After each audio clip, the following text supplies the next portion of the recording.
Control line کی دونوں جانب پاکستان اور دنیا بھر میں مقیم کشمیری آج یوم الحاق پاکستان اس عزم کی تجدید کے ساتھ منا رہے ہیں کہ وہ جموں اور کشمیر کی بھارتی قبضے سے آزادی اور پاکستان کے ساتھ الحاق تک اپنی جدوجہد جاری رکھیں گے۔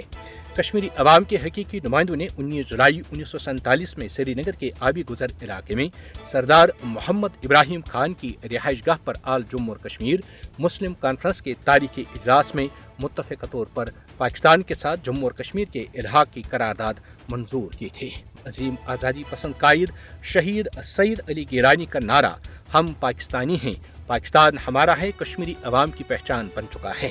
بھارت کا بے انتہا جبر و ستم ان کے دلوں سے پاکستان کی محبت نہیں نکال سکا اور وہ بھارتی تسلط سے آزادی اور پاکستان کے ساتھ الحاق کی جدوجہد عزم و ہمت سے جاری رکھے ہوئے ہیں۔ آج آزاد کشمیر کے سرحدی علاقہ کیل سے لے کر مظفر آباد، راولاکوٹ، میرپور، بمبر، کوٹلی اور باغ میں جلسے، جلوس، ریلیاں اور سیمینارز منعقد کیے گئے جن میں یوم الحاق پاکستان قرارداد کی تائید و توثیق کی گئی۔ مظفر آباد میں خون کے عطیے کے ایک کیمپ کا انعقاد بھی کیا گیا۔ اس موقع پر کشمیری نوجوانوں نے اپنے لہو سے الحاق پاکستان قرارداد کے متن پر دستخط کر کے قرارداد کی توثیق کی۔ کل جماعتی حریت کانفرنس آزاد جموں اور کشمیر اور پاکستان شاخ نے اپنے کنوینر غلام محمد صفی کی قیادت میں لاہور میں کئی دنوں سے تمام سیاسی، مذہبی، سماجی اور سول سوسائٹی ارکان کے ساتھ ملاقاتوں کا سلسلہ جاری رکھا، جس کے نتیجے میں آج مسجد شہداء سے پنجاب اسمبلی تک ایک بڑی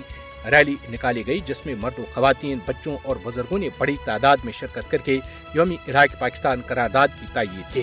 وزیر اعظم پاکستان نے اپنے پیغام میں کہا کہ 19 جولائی 1947 میں کشمیری عوام نے پاکستان سے الحاق کی قرارداد منظور کر کے اپنا مستقبل پاکستان کے ساتھ وابستہ کر لیا۔ بدنام زمانہ تہاڑ جیل میں کل جماعتی حریت کانفرنس کے غیر قانونی طور پر نظر بند چیئرمین مسرت عالم بٹ نے 19 جولائی کو جموں اور کشمیر کی تاریخ کا ایک اہم دن قرار دیتے ہوئے کہا کہ کشمیری عوام نے 1947 میں آج کے دن اپنی تاریخی قراردادی الحاق پاکستان کے ذریعے اپنا مستقبل مملکت خداداد کے ساتھ وابستہ کر لیا۔ صدر و وزیر اعظم آزاد جموں اور کشمیر نے حق خود ارادت کی جدوجہد میں کشمیری عوام کی عزم و ہمت اور بہادری کو خراج تحسین پیش کرتے ہوئے کہا کہ 19 جولائی 1947 مسئلہ کشمیر کی تاریخ کا ایک اہم سنگ میل ہے۔